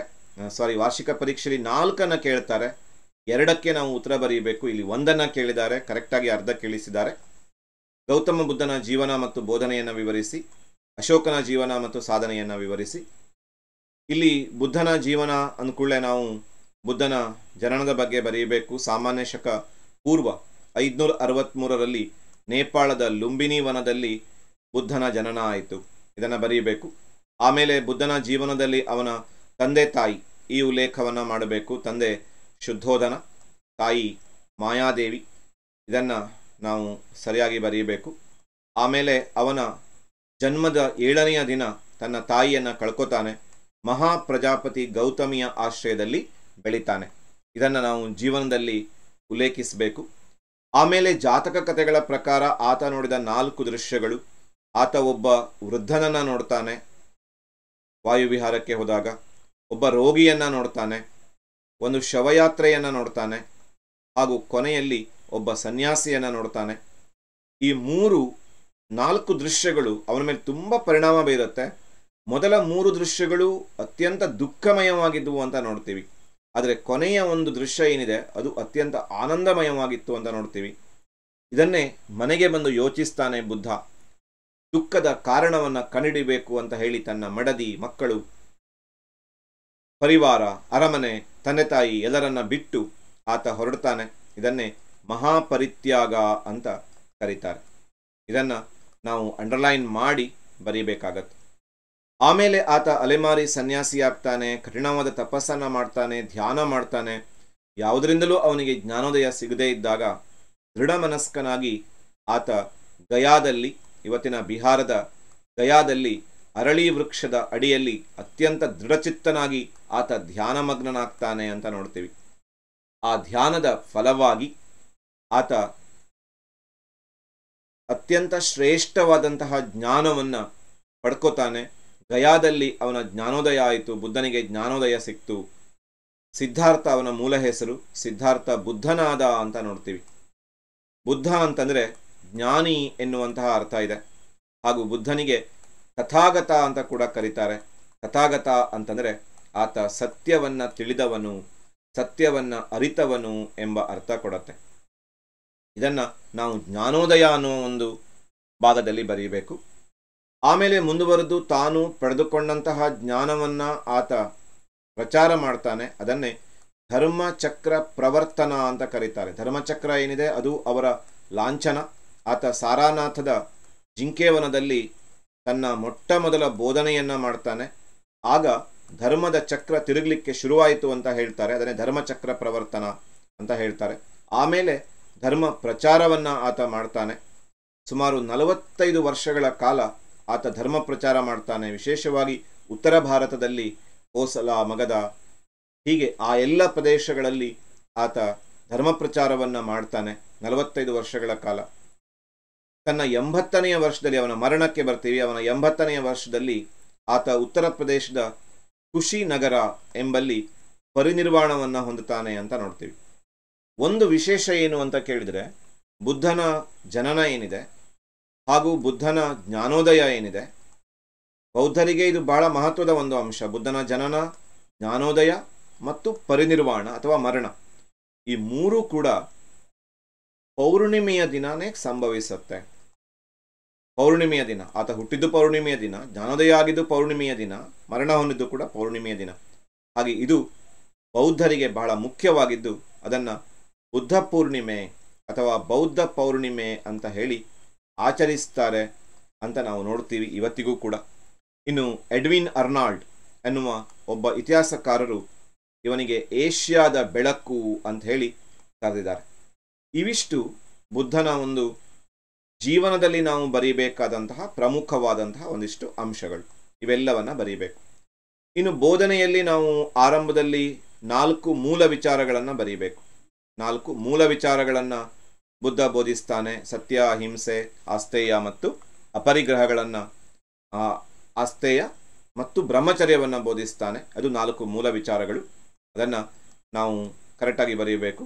ಸತ್ಯ, ಅಹಿಂಸೆ, ಆಸ್ತೇಯ ಹಾಗೂ ಆಸ್ತೇಯದ ನಂತರ ಕೊನೆಯಲ್ಲಿ ಬ್ರಹ್ಮಚರ್ಯ. ಈ 4 ಮೂಲ ವಿಚಾರಗಳನ್ನು ಬುದ್ಧ ಬೋಧಿಸ್ತಾನೆ. ಎರಡನೇದಾಗಿ ಆತ 4 ಆರ್ಯ ಸತ್ಯಗಳನ್ನು ಬೋಧಿಸ್ತಾನೆ. ಆರ್ಯ ಸತ್ಯಗಳು: ಜೀವನ ದುಃಖಮಯವಾಗಿದೆ, ಆಸೆಯೇ ದುಃಖಕ್ಕೆ ಕಾರಣ, ಆಸೆಯನ್ನು ತ್ಯಜಿಸಬೇಕು, ಆಸೆಯನ್ನು ತ್ಯಜಿಸಲು ಅಷ್ಟಾಂಗ ಮಾರ್ಗಗಳಿವೆ. ಇನ್ನು ಮೂರನೆಯ ಒಂದು ಅಂಶ ನೋಡ್ತೀವಿ, ಅಷ್ಟಾಂಗ ಮಾರ್ಗಗಳು. 8 ಮಾರ್ಗಗಳನ್ನು ಸೂಚಿಸ್ತಾನವನು. ಅದನ್ನೇ ನಾವು ಅಷ್ಟಾಂಗ ಮಾರ್ಗ ಅಂತ ಹೇಳಿ ಕರಿತೀವಿ. ಈ ಅಷ್ಟಾಂಗ ಮಾರ್ಗವನ್ನು ನೆನಪಿಟ್ಕೊಳ್ಳೋದಕ್ಕೆ ನಾವೊಂದು ಸೂತ್ರವನ್ನು ಅಪ್ಲೈ ಮಾಡ್ಕೋಬೇಕು. ಏನು ಸೂತ್ರ ಅಂತ ಕೇಳಿದರೆ, ಧ್ಯಾನಂ ಮಾನ ಪ್ರಜೀಮ ಅಂತ. ಒಂದು ಸೂತ್ರ ಇಟ್ಕೊಂಡ್ರೆ ನಾವು ತಪ್ಪದೆ ಎಲ್ಲ 8 ಮಾರ್ಗಗಳನ್ನು ಹೇಳ್ಬೋದು. ಎಲ್ಲದಕ್ಕೂ ಕೂಡ ನಾವು ಒಳ್ಳೆಯ ಅಥವಾ ಸಮ್ಯಕ್ ಅನ್ನೋ ಶಬ್ದವನ್ನು ಬಳಸಬೇಕು. ಧ್ಯಾ ಅನ್ನುವಲ್ಲಿ ಸಮ್ಯಕ್ ಧ್ಯಾನ, ಧ್ಯಾ ಅನ್ನುವಲ್ಲಿ ಆ ಕೂಡ ಸೇರ್ಕೊಂಡಿದೆ. ಸಮ್ಯಕ್ ಆಲೋಚನೆ. ನಾವು ಆಸೆಯನ್ನು ಬಿಡಬೇಕು ಅಂದರೆ ಒಳ್ಳೆ ಧ್ಯಾನ ಮಾಡಬೇಕು. ನಮ್ಮ ಆಲೋಚನೆಗಳು ಆಸೆಯನ್ನು ಬಿಡುವುದರ ಕಡೆಗಿರಬೇಕು. ಮೂರನೆಯ ಅಂಶಕ್ಕೆ ಬರ್ತೀವಿ, ಸಮ್ಯಕ್ ನಂಬಿಕೆಯನ್ನು ಹೊಂದಿರಬೇಕು, ಸಮ್ಯಕ್ ಮಾತು, ಸಮ್ಯಕ್ ನಡತೆ. ಇದು ಕೂಡ ನಮಗೆ ಈ ಆಸೆಯನ್ನು ತ್ಯಜಿಸೋದಕ್ಕೆ ಸಹಾಯ ಮಾಡುತ್ತೆ. ಒಳ್ಳೆಯ ರೀತಿಯ ಪ್ರಯತ್ನ ಇರಬೇಕು, ಸಮ್ಯಕ್ ಪ್ರಯತ್ನ. ಮುಂದುವರೆದು ಸಮ್ಯಕ್ ಜೀವನೋಪಾಯ, ಸಮ್ಯಕ್ ಜೀವನೋಪಾಯ ಇರಬೇಕು. ಹಾಗೂ ಸಮ್ಯಕ್ ಮನಸ್ಥಿತಿ ಇರಬೇಕು. ಒಳ್ಳೆಯ ಮನಸ್ಥಿತಿ ಇದ್ದರೆ ಮಾತ್ರ ನಾವು ಸಾಧನೆ ಮಾಡೋದಕ್ಕೆ ಸಾಧ್ಯ. ಇದನ್ನು ಅಷ್ಟಾಂಗ ಮಾರ್ಗಗಳು ಅಂತ ಕರಿತೀವಿ. ಇದನ್ನು ಬಿಟ್ಟರೆ ನಾವು ಇತರ ವಿಚಾರಗಳನ್ನು ಸಂಕ್ಷಿಪ್ತವಾಗಿ ಬರೀಬೇಕು. ಆತನ ಇತರ ವಿಚಾರಗಳು: ದೇವರ ಬಗ್ಗೆ ಆತ ಏನೂ ಹೇಳಲಿಲ್ಲ, ಅಹಿಂಸೆಗೆ ಪ್ರಾಮುಖ್ಯತೆ ನೀಡಿದ, ಯಜ್ಞಯಾಗಗಳಿಗೆ ಪ್ರಾಮುಖ್ಯತೆ ನೀಡಲಿಲ್ಲ, ಬಲಿಗಳಿಗೆ ಪ್ರಾಮುಖ್ಯತೆ ನೀಡಲಿಲ್ಲ, ಗಿಡ ಮರ ಇದನ್ನು ಗಿಡ ಮರ ಇದು ವಿಚಾರ ಬರೆಯೋದು ಬೇಡ. ದೇವರ ಬಗ್ಗೆ ಏನೂ ಹೇಳಲಿಲ್ಲ, ಜಾತಿ ಪದ್ಧತಿಯನ್ನು ಖಂಡಿಸಿದ, ಬಲಿಗಳನ್ನು ಖಂಡಿಸಿದ, ಆತ ನಡತೆಗೆ ಪ್ರಾಮುಖ್ಯತೆಯನ್ನು ಕೊಟ್ಟ, ತನ್ನ ಸಂಘಗಳಿಗೆ ಅದರನ್ನು ಸೇರಿಸಿಕೊಂಡ ಈ ವಿಚಾರಗಳು. ಹಾಗೆಯೇ ಬೌದ್ಧ ಧರ್ಮ ಹೇಗೆ ಪ್ರಚಾರಗೊಂಡದ್ರ ಬಗ್ಗೆ ಸಂಕ್ಷಿಪ್ತವಾಗಿ ಒಂದು 2-3 ಸಾಲಲ್ಲಿ ಬರೀಬೇಕು. ಸರಳವಾದ ಬೋಧನೆ, ಸರಳವಾದಂತಹ ಬುದ್ಧನ ಆಕರ್ಷಕವಾದಂತಹ ವ್ಯಕ್ತಿತ್ವ, ಜನರಾಡುವ ಭಾಷೆಯನ್ನು ಬಳಸಿದ ಕಾನಿಷ್ಕ, ಅಶೋಕ, ಹರ್ಷವರ್ಧನರಂತಹ ರಾಜರ ಕೊಡುಗೆಗಳು, ಇದನ್ನು ಬರೀಬೇಕು. ಆಮೇಲೆ ವಿಶೇಷವಾಗಿ ಸಮ್ಮೇಳನಗಳು, 4 ಸಮ್ಮೇಳನಗಳು. ಆರಂಭದಲ್ಲಿ ರಾಜಗೃಹದಲ್ಲಿ, ಆಮೇಲೆ ವೈಶಾಲಿಯಲ್ಲಿ, ಪಾಟಲಿಪುತ್ರದಲ್ಲಿ ಹಾಗೂ ಕುಂಡಲವನದಲ್ಲಿ ನಡೆದ ಸಮ್ಮೇಳನಗಳು ಮತ್ತು ಕೊನೆಯ ಸಮ್ಮೇಳನದಲ್ಲಿ ನಡೆದಂತಹ 2 ಭಾಗಗಳಾಗಿ ಬೌದ್ಧ ಧರ್ಮ ಒಡೆದಿದ್ದು ಹೀನಾಯಾನ ಮತ್ತು ಮಹಾಯಾನ. ಆಮೇಲೆ ಅವರ ಪವಿತ್ರ ಗ್ರಂಥಗಳು ಸುತ್ತ ಪಿಟಕ, ವಿನಯ ಪಿಟಕ, ಅಭಿಧಮ್ಮ ಪಿಟಕ. ಕೊನೆಯಲ್ಲಿ ಒಂದು ಕನ್ಕ್ಲೂಷನ್ಗೆ ಬರೀಬೇಕು. ಬುದ್ಧನ ವಿಚಾರಗಳನ್ನು ಗಮನಿಸಿದಾಗ ಪಾಲಿಸುವುದಕ್ಕೆ ಸುಲಭನೂ ಅಲ್ಲ, ಕಠಿಣವೂ ಅಲ್ಲ. ಹಾಗಿದನ್ನು ಒಂದು ಸುವರ್ಣ ಮಧ್ಯಮ ಮಾರ್ಗ ಅಂತ ಕರೀತಾರೆ. ಈ ವಿಚಾರಗಳನ್ನು ಬರೀಬೇಕು. ಬರೇ ಏಷ್ಯಾದ ಬೆಳಕು ಮಾತ್ರ ಅಲ್ಲ ಬುದ್ಧ, ಜಗತ್ತಿಗೆ ಬೆಳಕು ಅನ್ನೋದನ್ನು ನಾವು ಅತ್ಯಂತ ಕಡಾಖಂಡಿತವಾಗಿ ಹೇಳಿದ್ರೆ ತಪ್ಪಲ್ಲ ಅನ್ಕೋತೀನಿ. ಇನ್ನು ಎರಡನೆಯ ಒಂದು ಪ್ರಶ್ನೆ ಕೇಳಿದ್ದು ಅಶೋಕನ ಬಗ್ಗೆ ಕೇಳಿದಂತಹ ಒಂದು ಪ್ರಶ್ನೆ, ಅಶೋಕನ ಜೀವನ ಮತ್ತು ಸಾಧನೆಯ ಬಗ್ಗೆ. ಅಶೋಕ ಬಿಂದುಸಾರನ ಮಗ. 273ರಲ್ಲಿ ಸಿಂಹಾಸನಕ್ಕೆ ಬರ್ತಾನೆ. 269ರಲ್ಲಿ ಅವನ ಪಟ್ಟಾಭಿಷೇಕ ಆಗತ್ತೆ. ಮುಖ್ಯವಾಗಿ ಅವನ ಸಾಧನೆಗೆ ಬಂದರೆ ನಾವು ಕಳಿಂಗ ಯುದ್ಧದ ಬಗ್ಗೆ ಬರೀಬೇಕು. ಕಳಿಂಗ ಯುದ್ಧ ಸಾಮಾನ್ಯ ಶಕ ಪೂರ್ವ 261ರಲ್ಲಿ ಕಳಿಂಗ ಯುದ್ಧ ಮಾಡ್ತಾನೆ. 13ನೆಯ ಬಂಡೆಗಲ್ಲಿನ ಶಾಸನ ಈ ಒಂದು ಯುದ್ಧದ ಬಗ್ಗೆ ನಮಗೆ ವರ್ಣನೆಯನ್ನು ಕೊಡುತ್ತೆ. ಅಪಾರವಾದ ಸಾವು ನೋವಾಗುತ್ತೆ. ಅದನ್ನು ನೋಡಿ ಆತ ಮನವನ್ನು ಪರಿವರ್ತಿಸಿಕೊಂಡು ಯುದ್ಧ ಮಾಡುವುದಿಲ್ಲ ಎಂಬ ಶಪಥವನ್ನು ಗೈತಾನೆ. ದಿಗ್ವಿಜಯವನ್ನು ಕೈಬಿಟ್ಟು ಧರ್ಮ ವಿಜಯವನ್ನು ಆರಂಭಿಸ್ತಾನೆ ಮತ್ತು ಉಪಗುಪ್ತ ಎಂಬಂತಹ ಒಬ್ಬ ಬೌದ್ಧ ಭಿಕ್ಷುವಿನ ಸಹಾಯದೊಂದಿಗೆ ಆತ ಬೌದ್ಧ ಧರ್ಮಕ್ಕೆ ಮತಾಂತರ ಹೊಂದ್ತಾನೆ ಅಂತ ನೋಡ್ತೀವಿ. ಇದು ಒಂದು ಅಂಶ, ಅವನ ಬಗ್ಗೆ ಬರೆಯುವಂಥ ಒಂದು ಅಂಶ. ಇನ್ನು ಎರಡನೆಯ ಒಂದು ಅಂಶಕ್ಕೆ ಬಂದರೆ ಅಶೋಕನ ಶಿಲಾಶಾಸನಗಳ ಬಗ್ಗೆ ಬರೀಬೇಕು. ಅಶೋಕನನ್ನ ಶಿಲಾಶಾಸನಗಳ ರಾಜ ಅಂತ ಕರೀತಾರೆ. ಅವನ ಶಾಸನಗಳು ಬ್ರಾಹ್ಮಿ ಲಿಪಿಯಲ್ಲಿ, ಖರೋಷ್ಠಿ ಲಿಪಿಯಲ್ಲಿದ್ದಾವೆ. ಗ್ರೀಕ್, ಅರೇಮಿಕ, ಪಾಲಿ, ಪ್ರಾಕೃತ ಭಾಷೆಯಲ್ಲಿದ್ದಾವೆ. ಕರ್ನಾಟಕದ ಅನೇಕ ಕಡೆ ಅವನ ಶಾಸನಗಳು ಸಿಕ್ಕಿದ್ದಾವೆ. ಉದಾಹರಣೆಯನ್ನು ಬೇಕಾದರೆ ನೀವು ಕೊಡಬೇಕು. ಉದಾಹರಣೆಗೆ ಆರಂಭದಲ್ಲಿ ಚಿತ್ರದುರ್ಗದ ಬ್ರಹ್ಮಗಿರಿ, ಚಟಿಂಗರಾಮೇಶ್ವರ, ಸಿದ್ದಾಪುರಗಳಲ್ಲಿ, ರಾಯಚೂರಿನ ಮಸ್ಕಿಯಲ್ಲಿ, ಕೊಪ್ಪಳದ ಗವಿಮಠ, ಆಮೇಲೆ ಯಾದಗಿರಿ ಅಥವಾ ಕಲಬುರಗಿಯ ಸನ್ನತಿ, ಬಳ್ಳಾರಿಯ ನಿಟ್ಟೂರು, ಉದಯಗೊಳ್ಳಂ, ಹೀಗೆ ಬೇರೆ ಬೇರೆ ಕಡೆ. ಆಮೇಲೆ ಮೂರನೆಯ ಒಂದು ಅಂಶದಲ್ಲಿ ನಾವು ಬರೀಬೇಕಾದಂಥ ಆಮೇಲೆ ಕಲ್ಕತ್ತಾ ಮತ್ತು ಮಸ್ಕಿ ಶಾಸನದ ಪ್ರಾಮುಖ್ಯತೆ ಬರೀಬೇಕು. ಅಲ್ಲಿ ದೇವಾನಾಂ ಪ್ರಿಯ ಅಶೋಕಸ ಅಂಥೇಳಿ ಅಶೋಕನ ಹೆಸರನ್ನು ಉಲ್ಲೇಖ ಮಾಡಿದ್ದು. ಆಮೇಲೆ ಅಶೋಕನ ಧರ್ಮದಲ್ಲಿರುವಂತಹ ಪ್ರಮುಖ ಅಂಶಗಳು: ತಂದೆ ತಾಯಿಗಳಿಗೆ ವಿಧೇಯರಾಗಿರಬೇಕು, ಗುರುಗಳನ್ನು ಗೌರವಿಸಬೇಕು, ಆಮೇಲೆ ಸತ್ಯವನ್ನೇ ನುಡಿಬೇಕು, ಮನುಷ್ಯರಿಗೆ ಮತ್ತು ಪ್ರಾಣಿಗಳಿಗೆ ಹಿಂಸೆ ಮಾಡಬಾರ್ದು, ಸೇವಕರನ್ನ, ಕಿರಿಯರನ್ನ, ಅವಲಂಬಿತರನ್ನ ಪ್ರೀತಿಯಿಂದ ನೋಡ್ಕೋಬೇಕು, ಜೊತೆಯಲ್ಲಿ ಕೋಪ, ಕ್ರೌರ್ಯ, ದುಂದುವೆಚ್ಚವನ್ನು ಕಡಿಮೆ ಮಾಡ್ಕೋಬೇಕು ಅನ್ನುವಂಥದ್ದು.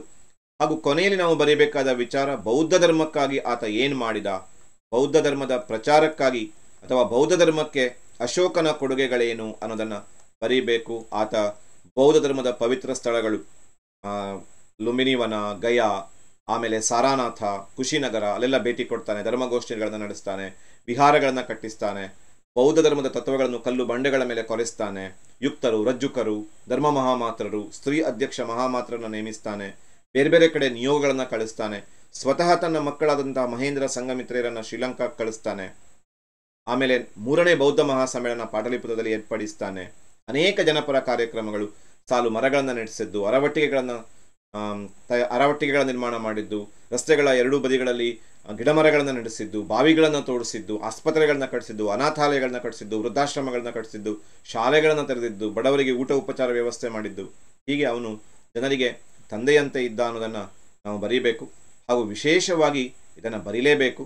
ಸೇವೆ ಮತ್ತು ತ್ಯಾಗ ಇವೆರಡು ಅಶೋಕನ ಅತ್ಯಂತ ಶ್ರೇಷ್ಠವಾದ ಗುಣಗಳಾಗಿದ್ದು, ಹಾಗೂ ಕೊನೆಯಲ್ಲಿ H.G. ವೇಲ್ಸ್ ಹೇಳಿದ ಮಾತನ್ನು ಅತ್ಯಂತ ಸಮರ್ಪಕವಾಗಿ ಬರೆದು ನಾವು ಉತ್ತರವನ್ನು ಪೂರ್ಣಗೊಳಿಸಬೇಕಾಗತ್ತೆ.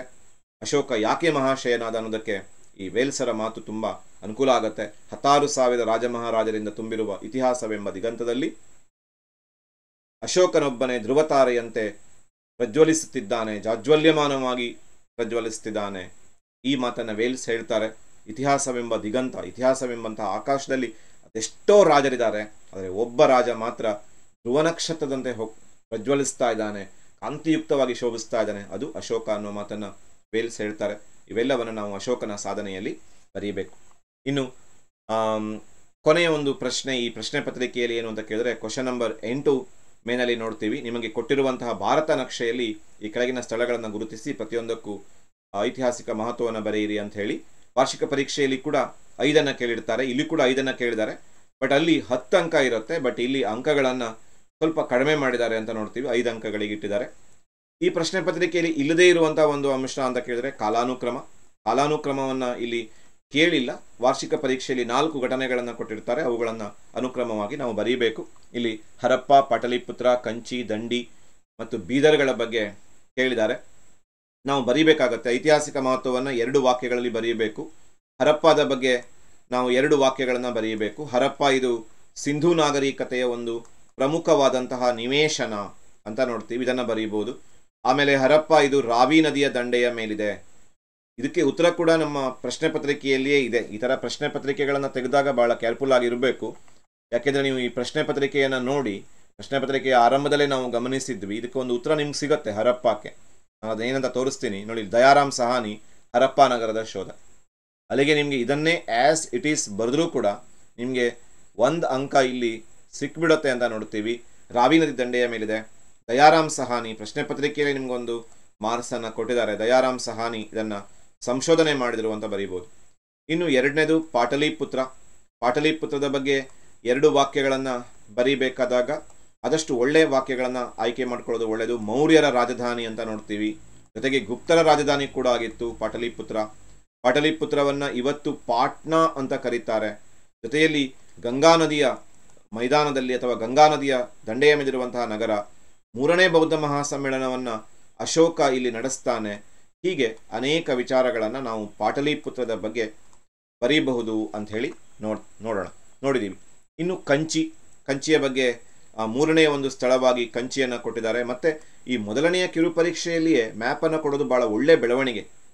ಯಾಕೆಂದರೆ 10 ಅಂಕ ಮ್ಯಾಪಲ್ಲಿ ಸಿಕ್ಬಿಡುತ್ತೆ. ಅದು 1ನೇ ಕಿರು ಪರೀಕ್ಷೆ, ಮಧ್ಯವಾರ್ಷಿಕ, 2ನೇ ಕಿರು ಪರೀಕ್ಷೆ ಎಲ್ಲ ಕಡೆ ಪ್ರಾಕ್ಟೀಸ್ ಆದರೆ ಮ್ಯಾಪಲ್ಲಿ ಬಹುಶಃ ಎಲ್ಲೂ ತಪ್ಪಲ್ಲ ಅನ್ನೋದು ಒಂದು ಒಳ್ಳೆ ಪ್ರಶ್ನೆ ಪತ್ರಿಕೆ ಅಂತಲೇ ಹೇಳ್ಬೋದು.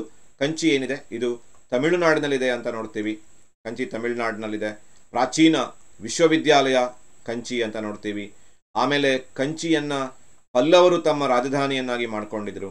ಪಲ್ಲವರ ರಾಜಧಾನಿಯಾಗಿತ್ತು ಕಂಚಿ. ಹೀಗೆ ನಾವು ಕಂಚಿಯ ಬಗ್ಗೆ ಬರೆದು ಆಮೇಲೆ ದಂಡಿಯ ಕಡೆಗೆ ಬರ್ತೀವಿ. 4ನೇ ಒಂದು ಅಂಶವಾಗಿ ನಾವು ನೋಡಿದ್ರೆ ದಂಡಿಯನ್ನು ಕೇಳಿದ್ದಾರೆ. ದಂಡಿ ಗುಜರಾತ್ನಲ್ಲಿದೆ. ಇದು ಅದರ ಸ್ಥಳದ ಬಗ್ಗೆ ಹೇಳೋದಾದರೆ. ಆಮೇಲೆ ದಂಡಿ ಮಾರ್ಚ್ ಅಥವಾ ದಂಡಿ ಸತ್ಯಾಗ್ರಹ, ಗಾಂಧೀಜಿಯವರ ನಾಯಕತ್ವದಲ್ಲಿ ದಂಡಿ ಸತ್ಯಾಗ್ರಹ ನಡೆದಿತ್ತು. ಇದು ಬಹಳ ಇಂಪಾರ್ಟೆಂಟ್ ಆಗಿರುವಂತಹ ವಾಕ್ಯ ಅಂತ ನೋಡ್ತೀವಿ. ಇವೆರಡನ್ನು ನಾವಿಲ್ಲಿ ದಂಡಿಯ ಬಗ್ಗೆ ಭಾಳ ಪ್ರಮುಖವಾಗಿ ಬರಿಬೋದು. ಇನ್ನು ಬೀದರನ್ನು ಕೊಟ್ಟಿದ್ದಾರೆ. ಬಹುಶಃ ಇಲ್ಲಿ ಪಾಠಕ್ಕೆ ರಿಲೇಟೆಡ್ ಆಗಿ ಅಂತಲ್ಲ, ಪೂರ್ಣ ಮ್ಯಾಪನ್ನೇ ಕಲಿಸ್ಬಿಟ್ಟು ಆಮೇಲೆ ಈ ಥರ ಕೊಟ್ಟಿದ್ದಾರೆ ಅನಿಸುತ್ತೆ. ಬೀದರ್ ಇದು ಕರ್ನಾಟಕದ ಉತ್ತರ ಭಾಗದಲ್ಲಿ ಇದೆ ಅಂತ ನೋಡ್ತೀವಿ. ಬಹಮನಿ ಸಾಮ್ರಾಜ್ಯದ ರಾಜಧಾನಿಯಾಗಿತ್ತು ಬೀದರ್, ಬಹಮನಿಗಳ ರಾಜಧಾನಿ. ಜೊತೆಯಲ್ಲಿ ಈ ತುಂಬ ಇಂಪಾರ್ಟೆಂಟ್ ಆಗಿರೋ ವಿಚಾರ ಏನು ಅಂತಂದರೆ, ಬೀದರ್ನಲ್ಲಿ ಮೊಹಮ್ಮದ್ ಗವಾನ್, ಬಹಮನಿಗಳ ಪ್ರಸಿದ್ಧ ಮಂತ್ರಿಯಾಗಿದ್ದಂತಹ ಮೊಹಮ್ಮದ್ ಗವಾನ್ ಏನು ಮಾಡ್ತಾನೆ ಅಂತಂದರೆ, ಅಲ್ಲಿ ಮುಸ್ಲಿಮರ ಒಂದು ಶಿಕ್ಷಣ ಕೇಂದ್ರವಾದಂತಹ ಮದರಸವನ್ನು ಕಟ್ಟಿಸ್ತಾನೆ ಅಂತ ನೋಡ್ತೀವಿ. ಇದು ವಿವರಣೆಗಳು. ಒಂದು 2 ವಾಕ್ಯಗಳನ್ನು ಬರೀಬೇಕು. ಇನ್ನು ಬಿಡಿಸುವಾಗ ಮಾತ್ರ ಅತ್ಯಂತ ನಿಖರವಾಗಿ ಬಿಡಿಸ್ಬೇಕು. ನೋಡಿ, ಗಮನ ಇಟ್ಕೊಂಡಿರಿ. ಬಿಡಿಸುವಾಗ ನೋಡಿ, ಈ ಭಾಗ ಏನಿದೆ ಸರಿಯಾಗಿ ಗಮನಿಸ್ಕೊಳ್ಳಿ. ಈ ಭಾಗ ಏನಿದೆ ಇಲ್ಲಿ ನಾವು ಹರಪ್ಪವನ್ನು ಸುಮಾರು ಇಷ್ಟು 1 ಸೆಂಟಿಮೀಟರ್ನಷ್ಟು, ಬೇಕಾದರೆ ನೀವು ಸ್ಕೇಲ್ ಇಟ್ಕೊಳ್ಳಿ, ಭಾಗವನ್ನು ಗಮನಿಸಿ. ಈ ಒಂದು ತ್ರಿಭುಜದ ಥರ ಇದೆ ನೋಡಿ, ಈ ತ್ರಿಭುಜದಕ್ಕಿಂತ ಒಂದು ಚೂರು ಕೆಳಗಡೆ ಬರಬೇಕು. ಇಲ್ಲಿಂದ 1 ಸೆಂಟಿಮೀಟರ್ನಷ್ಟು ನನ್ನ ಎಡಗಡೆಗೆ, ನಾನೇನು ಕುತ್ಕೊಂಡಿದ್ದೀನಿ ನನ್ನ ಎಡಗಡೆಯ ಕಡೆಗೆ, ಅಥವಾ ಮ್ಯಾಪನ್ನು ಇಟ್ಕೊಂಡಾದರೆ ಮ್ಯಾಪಿನ ಬಲಗಡೆಗೆ ಅಥವಾ ಇವತ್ತಿನ ಪಾಕಿಸ್ತಾನದ ಕಡೆಗೆ ನಾವು ಬಿಡಿಸ್ಬೇಕು. ಮತ್ತು ಬಿಡಿಸಿದ ಮೇಲೆ ಹರಪ್ಪ ಅಂತ ಹೇಳಿ ಅದರ ಮೇಲ್ಗಡೆ ಬರೀಬೇಕು. ನೋಡಿ, ಮ್ಯಾಪಲ್ಲಿ ಈ ಥರ ಮಾರ್ಕ್ ಮಾಡೋದು ಬಹಳ ಇಂಪಾರ್ಟೆಂಟ್. ನೀವು ಮಾರ್ಕ್ ಮಾಡದೆ ಬರೀ ಹರಪ್ಪ ಅಂತ ಬರೆದ್ರೆ ನಿಮಗೆ ಯಾವ ಅಂಕನೂ ಸಿಗಲ್ಲ. ಹರಪ್ಪ ಆದಮೇಲೆ ಇನ್ನೊಂದು ಏನು ಅಂತ ಕೇಳಿದ್ರೆ ದಂಡಿಯನ್ನು ಬಿಡಿಸುವಾಗ ನೋಡಿ, ನೇರವಾಗಿ ನೀವು ಹೀಗೊಂದು ಲೈನ್ ಎಳ್ಕೊಂಡ್ಬಿಟ್ರೆ ನೇರ ಬರಬೇಕು. ಇಲ್ಲಿ ಸ್ವಲ್ಪ ಸೊಟ್ಟಾಗಿದೆ, ಬಟ್ ನೇರ ಹೇಳ್ಕೊಳ್ಳಿ. ಏನು ಈ ಭಾರತದ ಒಂದು ಗಡಿಗೆ ತಾಗತ್ತೆ ಅಲ್ಲಿ ನಾವೇನು ಮಾಡಬೇಕು ಹೇಳಿ, ಈ ಥರ ಮಾರ್ಕ್ ಮಾಡಬೇಕು. ಈ ಗೆರೆಯನ್ನು ಆಮೇಲೆ ಅಳಿಸ್ಬಿಡಬೇಕು. ಇದನ್ನು ದಂಡಿ ಅಂತ ಬರೀಬೇಕು. ಇನ್ನು ಮುಂದಿನ ಒಂದು 3ನೆಯ ಪ್ರದೇಶ ಏನು ಅಂತ ಕೇಳಿದ್ರೆ ಕಂಚಿಯನ್ನು ಕೇಳಿದ್ದಾರೆ. ನೋಡಿ, ಇಲ್ಲಿ ಒಂದು ರೀತಿ ಹೀಗೆ ಸಣ್ಣ ಹಾವಿನ ಥರ ಇದೆ, ಮತ್ತೊಂದು ಹಾವಿನಿದೆ. ಈ ಹಾವಿನ ಹೆಡೆ ಮೇಲೆ ಇಲ್ಲಿ ಪಾಂಡಿಚೇರಿ ಬರುತ್ತೆ. ಪಾಂಡಿಚೇರಿಯಿಂದ ಮೇಲ್ಗಡೆ ಆಲ್ಮೋಸ್ಟ್ ಆಲ್ ತಮಿಳುನಾಡಿನ ಉತ್ತರ ಭಾಗದಲ್ಲಿ ಕಂಚಿಯನ್ನು ನೋಡ್ತೀವಿ. ನಾವು ಈ ಭಾಗದಲ್ಲಿ ಕಂಚಿಯನ್ನು ಬಿಡಿಸ್ಬೇಕು. ಅಲ್ಲಿಗೆ ಕಂಚಿ ಅಂತ ಹೇಳಿ ಬರೀಬೇಕು. ಆಮೇಲೆ 4ನೇದಾಗಿ ಕೇಳಿರುವಂತಹ ಪ್ಲೇಸ್ ಏನು ಅಂತ ಕೇಳಿದ್ರೆ ಪಾಟಲಿಪುತ್ರ. ನೋಡಿ, ಇಲ್ಲಿ ಕೂಡ ಒಂದು ತ್ರಿಭುಜದ ಥರ ಇದೆ. ಈ ತ್ರಿಭುಜದಿಂದ ಸುಮಾರು ಒಂದು 2 ಸೆಂಟಿಮೀಟರ್ನಷ್ಟು ಈ ಕಡೆಗೆ ನಾವು ಮಾರ್ಕ್ ಮಾಡಿದರೆ ಅಲ್ಲಿ ನಮಗೆ ಏನು ಸಿಗುತ್ತೆ ಅಂತ ಕೇಳಿದರೆ ಪಾಟಲಿಪುತ್ರ ಸಿಗುತ್ತೆ. ಅಲ್ಲೇ ಬರೆದು ಬಿಡಬೇಕು, ಪಾಟಲಿಪುತ್ರ ಅಂತ ಹೇಳಿ ಬರೀಬೇಕು. ಇನ್ನು ಕೊನೆಯದಾಗಿ ನೋಡಿ, ಬೀದರನ್ನು ಬಿಡಿಸುವಾಗ ಗಮನಿಸ್ಕೊಳ್ಳಿ. ಈ ಭಾಗ ನಿಮ್ಮ ಲಕ್ಷ್ಯದಲ್ಲಿರಲಿ. ಇವೆರಡನ್ನು ಸೇರಿಸುವಾಗ ಹೀಗೊಂದು ಲೈನ್ ಎಳ್ಕೊಂಡ್ರೆ ಆಲ್ಮೋಸ್ಟ್ ಆಲ್ ಇಲ್ಲಿ ಏನು ಬರುತ್ತೆ ಅಂತ ಕೇಳಿದ್ರೆ ಬೀದರ್ ಬರುತ್ತೆ. ಹೀಗೆ ನಾವು ಬೀದರನ್ನು ಗುರುತಿಸಬೇಕು. ಇದ್ರ ಬಗ್ಗೆ ಒಂದು ವಿಶೇಷವಾದಂತಹ ಒಂದು ವಿಡಿಯೋವನ್ನೇ ಮಾಡೋಣ, ನಕ್ಷೆಯನ್ನು ಹೇಗೆ ನಾವು ನಿಖರವಾಗಿ ಬಿಡಿಸೋದು ಅಂತ ಹೇಳಿ. ನಾವಿಲ್ಲಿ ಎಲ್ಲ ಪಾಯಿಂಟ್ಸ್ಗಳನ್ನು ಕವರ್ ಮಾಡಿದ್ದೀವಿ. ಹೀಗೆ ನಾವು ಈ ಮೊದಲನೆಯ ಕಿರು ಪರೀಕ್ಷೆಯಲ್ಲಿ ಕೇಳಿರುವ ಪ್ರಶ್ನೆಗಳು, ಯಾವೆಲ್ಲ ರೀತಿಯ ಪ್ರಶ್ನೆಗಳನ್ನು ಕೇಳಿದ್ದಾರೆ, ಇದು ನಮ್ಮ ವಾರ್ಷಿಕ ಪರೀಕ್ಷೆಯ ತಯಾರಿಯ ದೃಷ್ಟಿಯಿಂದ ಅನುಕೂಲ ಆಗುತ್ತೆ. ಹಾಗಾಗಿ ಈ ದ್ವಿತೀಯ PUCಯ ಮೊದಲನೆಯ ಕಿರು ಪರೀಕ್ಷೆಯನ್ನು ಇದುವರೆಗೆ ವಿಸ್ತಾರವಾಗಿ ನಾವು ಅಧ್ಯಯನ ಮಾಡಿದ್ದೀವಿ. ಈ ಪ್ರಶ್ನೆಗಳಲ್ಲಿ ಕೆಲವು ಪ್ರಶ್ನೆಗಳು ನಿಮ್ಮ ವಾರ್ಷಿಕ ಪರೀಕ್ಷೆಗೂ ಬರೋದ್ರಿಂದ ಎಲ್ಲ ಪ್ರಶ್ನೆಗಳನ್ನು ಚೆನ್ನಾಗಿ ಅಧ್ಯಯನ ಮಾಡಿ ಅಂತ ಹೇಳ್ತಾ ನಾವು ಈ ಒಂದು ವಿಡಿಯೋವನ್ನು ಇಲ್ಲಿಗೆ ಮುಗಿಸೋಣ. ಈ ಕಿರು ಪರೀಕ್ಷೆಯ ಪ್ರಶ್ನೆ ಪತ್ರಿಕೆಯನ್ನು ವೀಕ್ಷಿಸಿದ್ದಕ್ಕಾಗಿ ನಿಮಗೆಲ್ಲರಿಗೂ ಹೃತ್ಪೂರ್ವಕವಾದಂತಹ ಒಂದು ಧನ್ಯವಾದಗಳು. ಹಾಗೂ ಈ ಪ್ರಶ್ನೆ ಪತ್ರಿಕೆಯ ಬಿಡಿಸುವಿಕೆ ನಿಮ್ಮ ವಾರ್ಷಿಕ ಪರೀಕ್ಷೆಯ ತಯಾರಿಗೆ ಹೆಲ್ಪ್ ಮಾಡಲಿ, ಸಹಾಯ ಮಾಡಲಿ ಅನ್ನುವ ಉದ್ದೇಶ ಇದೆ. ಪೂರ್ಣ ವಿಡಿಯೋವನ್ನು ನೋಡಿ ನಿಮ್ಮ ಸ್ನೇಹಿತರೊಡನೆ ಇದನ್ನು ಹಂಚಿಕೊಳ್ಳಿ ಮತ್ತು ಈಗಿನಿಂದನೇ ಪರೀಕ್ಷೆಗೆ ಒಂದು ತಯಾರಿ ಆಗಲಿ. ಯುದ್ಧ ಕಾಲದಲ್ಲಿ ಶಸ್ತ್ರಾಭ್ಯಾಸ ಬೇಡ, ಈಗಿನಿಂದನೇ ಶಸ್ತ್ರಾಭ್ಯಾಸ ಶುರು ಮಾಡೋಣ ಅಂತ ಹೇಳ್ತಾ ನಿಮ್ಮೆಲ್ಲರಿಗೂ ಶುಭವನ್ನು ಕೋರ್ತಾ ನಾವು ಈ ವಿಡಿಯೋವನ್ನು ಮುಕ್ತಾಯಗೊಳಿಸೋಣ. ಮುಂದಿನ ಒಂದು ವಿಡಿಯೋದಲ್ಲಿ ಸಿಂಧೂ ನಾಗರಿಕತೆಯ ಪಾಠದೊಂದಿಗೆ ಮತ್ತೆ ಭೇಟಿಯಾಗೋಣ. ಅಲ್ಲಿಯವರೆಗೂ ಧನ್ಯವಾದಗಳು. Take care.